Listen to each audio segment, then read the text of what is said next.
ஒரு விரல் அளவு இஞ்சி எடுத்து நல்லா அலம்பி மண் போக தோலை சீவி அதை என்ன பண்ணிக்கணும், மிக்சியில் போட்டு நல்லா வழுமுன்னா அரைச்சி வச்சுன்னுட்டு ஒரு இந்த அளவுக்கு வெல்லம் போட்டு அந்த இஞ்சியோடு சேர்த்து கலந்துடணும்.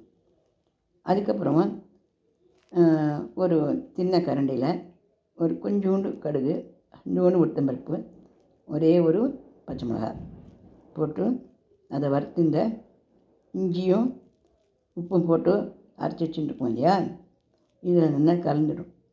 வெல்லம் இந்த அளவு கொஞ்சோண்டு வெல்லத்தையும் போட்டு அதில் நல்லா கலந்து வச்சுடணும். இது பேர் இஞ்சி பச்சடின்னு பேர். இந்த இஞ்சி பச்சடி அப்படிங்கிறது ஜீரணத்துக்கு ரொம்ப நல்லது. சாப்பிடவும் ரொம்ப நல்லா டேஸ்ட்டாக சுவையாக இருக்கும். சாதம் போட்டு இந்த இஞ்சி பச்சடியை கொஞ்சம் குத்தி நல்லா கலந்து சாப்பிட்டுக்கலாம். ரொம்ப நல்லாயிருக்கும், சாப்பிட ரொம்ப சுவையாக இருக்கும். தித்திப்பாகவும் இருக்கிறதுனால இஞ்சியினுடைய காரமும் தெரியாது. ஒரே ஒரு பச்சை மிளகா போட்டதுனால பூ காரம்.